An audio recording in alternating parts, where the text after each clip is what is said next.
My name is Fernanda Reyes, and I'm very happy to be here with you today. I'm a fourth generation farmer, like you mentioned. And when you think about it, there isn't that many fourth generation farmers left. My grandfather, I had the great luck to grow up with him, and I saw him farm till age 100. So I lived at his house, and there's so much that we learn from farmers. As my journey began and traveled the world for studies, I quickly found myself going back to farming because it's so close to my roots and my blood, and it is the future. So I think it's one of the most noble causes and noble things you can do in life to produce food to feed our planet. So today I would like to present to you our early stage startup. I have been so impressed with everything that I have seen, and Deepa, great job, and Niraj, for putting this summit together, because I think it is through these technologies that have been presenting throughout today that we will in fact move to the next revolution in agriculture. And we will be able to produce food and improve the gap and also tackle the huge issues that we're facing right now with food security. So it will take a collective effort. And I'm very proud also to be an associate sponsor of today. Very impressive. And again, probably one of the only events of its kind in the world. So very, very excited to be here. So our objective as FarmX is to elevate farmers by leveling the food chain. You have heard many, many times that we have a broken food chain with so many players that the farmer hardly gets any of the revenue back. Our objective is to be the next Amazon for farmers, and we're working really hard to do so. So, like I mentioned to you, I'm a fourth generation farmer. This is my grandfather, Eleno. He was a very interesting guy because he was the first guy in the north of Mexico, and probably in Mexico, to own a tractor. He was an indigenous farmer that started with 1 acre and quickly grew his land holding to probably about 10,000 hectares, and growing all sorts of crops from cotton to tomatoes and different grains that are grown in the north of the country. And what was very interesting to me is this picture you can see was the last time him and I went to his farm. And one of the things he said to me is, Maria Fernanda, it is our duty to safeguard the land. And he was right. I then went and traveled to England and worked at Cummins and different industrial companies, and found myself coming back to my roots about 10 years later from that picture. So you will see me talking a lot about my family, and it's so important to me because I'm very proud of my roots. Again, my grandfather is an indigenous farmer, and he's one of those 45 million small farmers that are now feeding our world. So he went through many of these stages, and what we found is the adoption of modern agriculture. One of the stories that he tells me all the time is that initially when he started farming, he actually had to go with mules to get all the cotton, and it was thousands of acres of cotton. So you can imagine the revolution and change that he went through. Then what's really interesting for me is that our state, north of Mexico, is Sonora, is where Norman Borlaug, the head of the Green Revolution, chose to have some of his first experimental fields. And they were actually right in my backyard. So my grandfather got to meet him, but also to see some of the work that was happening to increase the genetic potential of wheat and corn. So again, this is by looking at the past that you can imagine what the future is going to be. There's still a lot of work to be done. And now we are moving into what you have heard in the previous presentations, the digital revolution. So I see this as an integration of all the different technologies that have been listed throughout this presentation, but probably the most important one, because this is the one that is going to elevate us to the next level so we can fulfill the goals and actually feed our planet. And it's probably going to be one of the hardest as well to adapt to.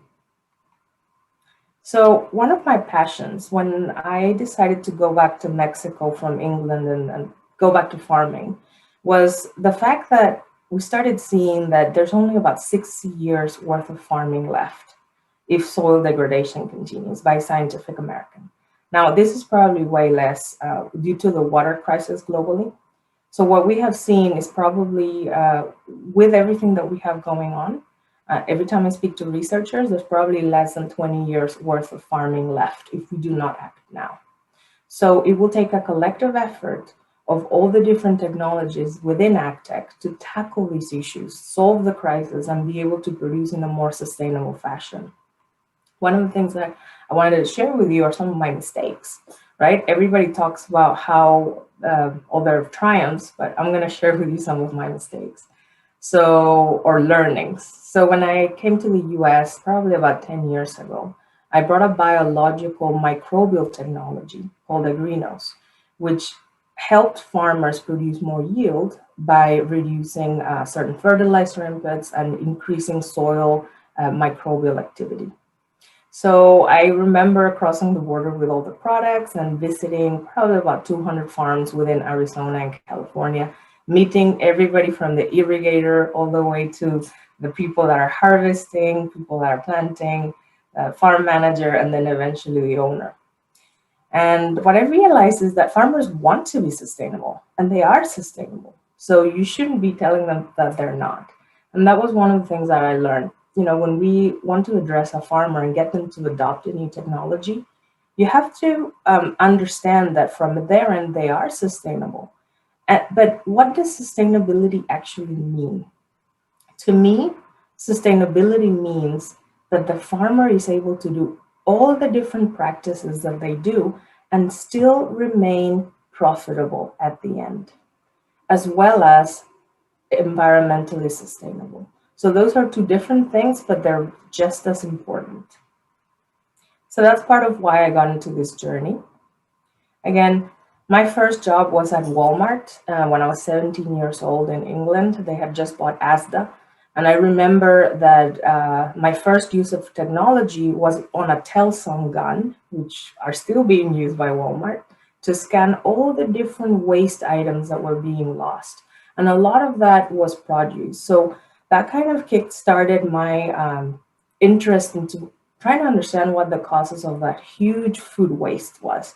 I used to get calls every weekend saying, please come in and scan all the waste to make sure our inventory is correct. So then I started to get more passion as to why it is that we have food waste in the first place and how to prevent it in the future. So you can see that the numbers, and these are 2019 numbers, 30% on cereal food losses, 45% with fruit and vegetables.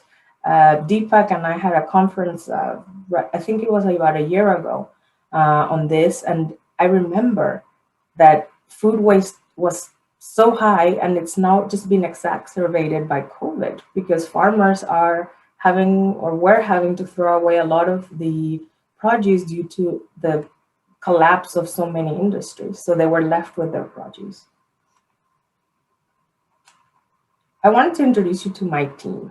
So FarmX is basically a combination of people that I have worked with in the past and that I really, really admire. My co-founder Pradeep and I worked at Cummins for many, many years, and he used to lead global business transformation to take Cummins digitally. Him and I have a huge interest in solving the food waste problem and helping farmers become more sustainable. So we joined forces over a year ago to try and decide what the next technologies would be and how we could help with all the skill sets that he gained through Cummins and that I have gained both through Cummins and through actually being on the field with farmers at a global scale. Jose Reyes, he leads procurement for one of the largest food companies in the world, that fruit and vegetable companies. And he follows all the different routes. So how you have California, and then you move to Arizona, and then you move to Mexico, and then you end up in certain countries within Latin America, following the harvest. So basically a lot of on-the-ground experience from the buyer side. We have Christian, who's also part of our technical guru. and he's in Mexico in Sinaloa. Sinaloa is the California of Mexico. They export a lot of vegetables into the US. Annie, she's a UC Davis graduate, and she has been a huge supporter of our efforts. And I used to work with her at my previous startup, Agrinos, which we took global together. We set up R&D facilities by UC Davis, which is the Harvard of agriculture. And it was a very exciting journey to see the migration from farmers to become not savvy about the biostimulant world. And then we're very proud to present that we have Guillermo Diaz as our chief advisor. He has been a huge advocate for me as a Latina in business. I'm actually, and you can see I wear it proudly, I'm one of the top 3% of Latina entrepreneurs in the US by Stanford University. So we're about 1,000 companies that have reached the $1 million, $10 million mark and are scaling. And every year we meet, there's many cohorts, and it helps us elevate Latino entrepreneurs. We're actually the fastest growing segment of business people in the US.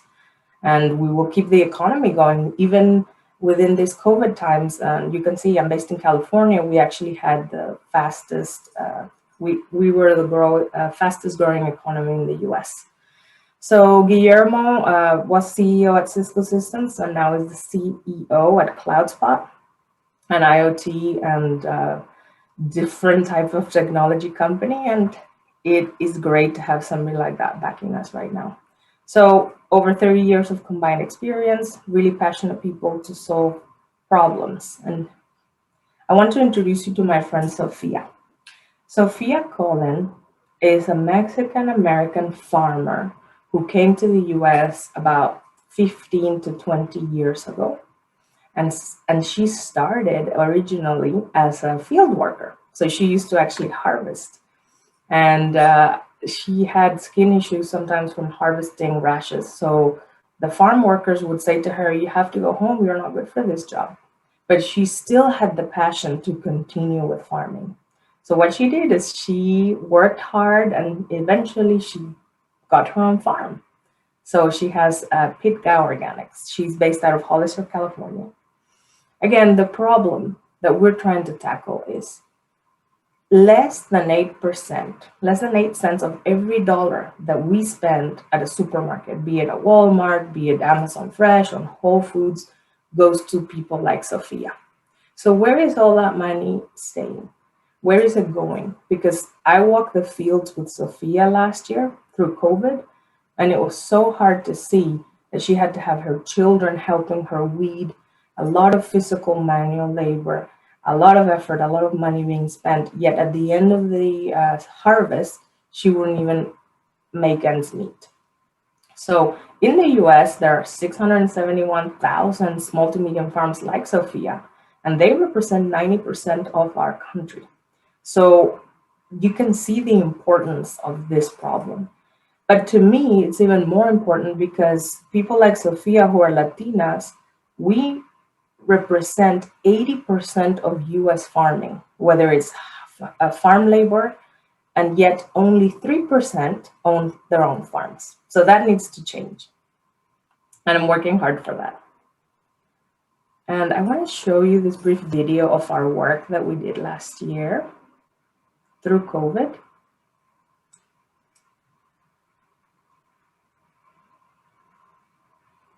And I want you to meet people on the actual ground.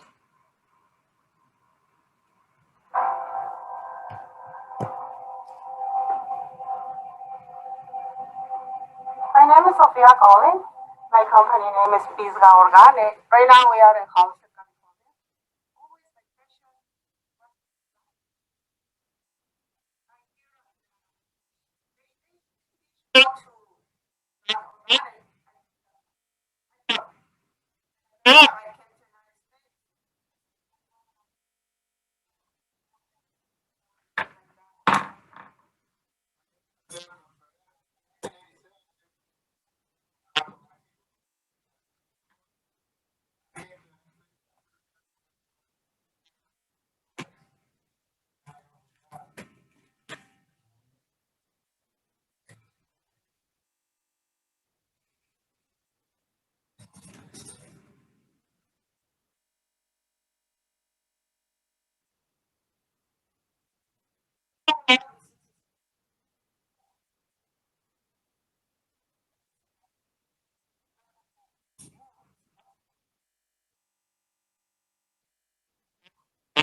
So yeah, that is Sophia's story, and it's a story that is very close to my heart because I actually got to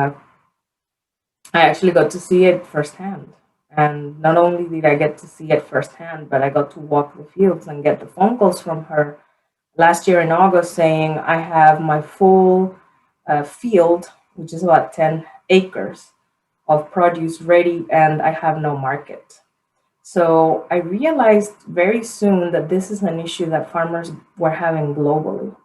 And we wanted to help them by creating a platform that would help them connect with buyers globally because they had their original buyers were very Rolodex system.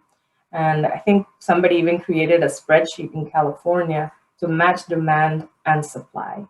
But what FarmX is wanting to do is to create a platform to help people like Sophia and large scale farmers also meet with potential buyers that are also looking to source some of these produce items. So essentially, we want to revolutionize the way produce is sold. Another example I wanted to give you, which is close to home, is my uncle David. And I asked him, how could you use blockchain? And I explained to him what blockchain was. He proceeded to explain to me that he ships probably about 50 trucks a week of corn to Mexico City. And he said to me, Maria Fernanda, if we had smart contracts, I would be more safe by shipping those trucks to Mexico City all the way from Sonora with my corn instead of having to send somebody, because right now he has to send an actual driver with all the trucks. So a special guy just there to make sure that the trucks get there safe and that they get there in the right temperature at the right quality. Because before, the buyers were telling him, it didn't meet the quality, and he had no way of proving that it did. So if we allow farmers like Uncle David, he's 80, by the way, to be able to use this technology and make it user friendly for them, we have a great market. There's a great opportunity. We want to be the next food superhighway of the world. We want to elevate farmers by addressing the food waste and removing some of those inefficiencies from the supply chain. But also, we know that we were not going to remove the middlemen. We are not aiming to do that. What we want to do is to connect all those different players as a plug and play system. So logistics providers can connect, buyers can connect, farmers can connect, and even regulators. Blockchain will be key in order to address this. And you have seen this through all the examples that you touched on today by all the different companies. Actually, it's not only the future, but it's necessary now. I work in the regulation industry, and I am one of the trainers for the Produce Safety Alliance. And we know that we have a new Food Safety Modernization Act that many people within the US who grow fresh produce have to adhere to, but also those in other countries that wish to export into the US. So it is very important that we develop blockchain technology to upload all our food safety data. That is very, very key. So right now, farmers are spending a lot of time filling in paperwork. If we can get them to a level where they can upload it to a simple platform, it will save not only a lot of time and efficiency, but also a lot of money, and help them keep the traceability and also the food safety of their produce. Again, we created our own marketplace, so less players. Farmers have full control for each of the purchases, but also whoever is buying knows that the farmer will have an increased income, because 8 cents out of every dollar is not fair. We plan to use blockchain. So many of the companies that I have heard, we're looking for partners so that we can help develop traceability, food safety, which is one of my main areas, also regulatory compliance and sustainability. Eventually, we will have a section on our platform where people will be able to see the carbon footprint that they've been able to save by using sustainable practices, and then leading to social responsibility as well. Our initial focus will be in 3 major areas. We didn't want to go to consumers, because most companies that are doing something similar are going to consumers. We wanted to focus on something more impactful, like grocery outlets, restaurants, but also corporate partners. And we have found that many industries are actually reaching out to us to try and get us to get them growers to grow specific crops for them, like berries in Mexico, etc. And also here in the US. So our main objective is to disrupt the way produce is sold, kind of like what Starbucks did. If you remember, maybe 20 years ago, we would buy coffee at the supermarket, and it came in a can, and then you went home and you made it. But then Starbucks revolutionized the way that was done. You're actually able to know where your coffee is coming from and who is growing it. And Starbucks has created practices around the way it's grown to support the farmer and make sure more money goes to them. Another example that we're using is French Laundry. French Laundry is one of the top 10 restaurants in the world, and they're actually here near Napa. And Thomas Keller, you can see him walking. He has been able to charge over $1,000 a plate just by growing the food in his garden. So if we can help restaurants across the world be able to sell product that comes directly from farmers, they can also replicate that from farm to table idea that French Laundry at a much lower cost. And we actually run a pilot here in Napa with Sophia's Tomatoes, and a restaurant that's actually very, very busy in Napa, and he loved all her produce. So if we can replicate this with at least 10% of the current restaurants in California, just imagine what a market we would have.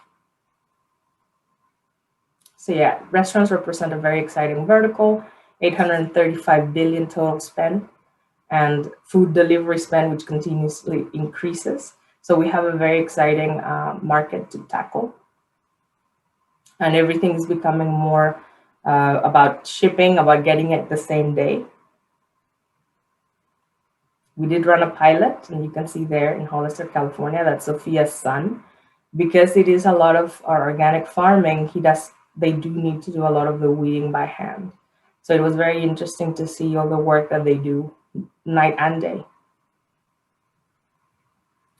The pilot was run by the Stanford Latino business. So many of those companies that are part of the cohorts supported us, and we had over 400 plus signups, 50 test deliveries, and those 800 plus owned Latino companies are willing to support farmers such as Sophia as a company level. So we know we have a great market. These are also some part of my journeys through India, because I have a huge passion for helping Indian farmers as well. So I visited over 65 farms through North and South India, developing biological technologies. We wanted to share some of our milestones. So we were featured as the Future of You. There was a TED Talk recently by CIO of Cisco, ex-CIO of Cisco System, Guillermo Diaz, where he talked about us as basically the future of farming. And if you look at the categories where he posted, is you have Zoom and you have Cisco Systems, Amazon, Moderna. Also, you have FarmX. We're creating the next generation of agriculture to help farmers reach that level, because we are farmers and we know how they think, what their issues are. And we wanted to develop something with Silicon Valley and technology, something that farmers can actually easily adopt, but not a large-scale farmer only, but it can be adopted by a small-scale farmer in Mexico, in a rural area, but also in California. And you saw some of the farmers that we have in California are like the ones we have in Mexico. So it needs to be in Spanish as well as English. And basically what we're aiming to do is to bridge the gap of what we call our current self with our future self, and help farmers like Santiago, who you can see on the right, actually get in touch with his digital self. Because eventually, the way things are going, we know that everybody will have to move to the digital self. And sadly, farmers are the ones that are being left behind right now. And this is part of the talk I will share it with you. There's several others. There's other examples. Like, for example,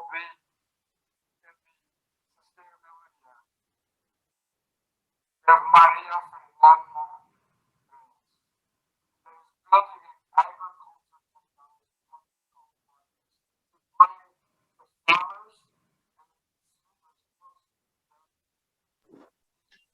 Maria, your audio is videos are not audible at all. The previous one also had issues, so it's.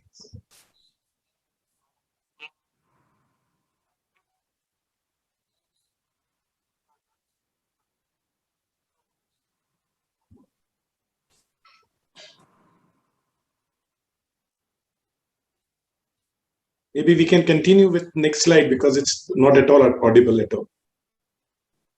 Sure. Hear me?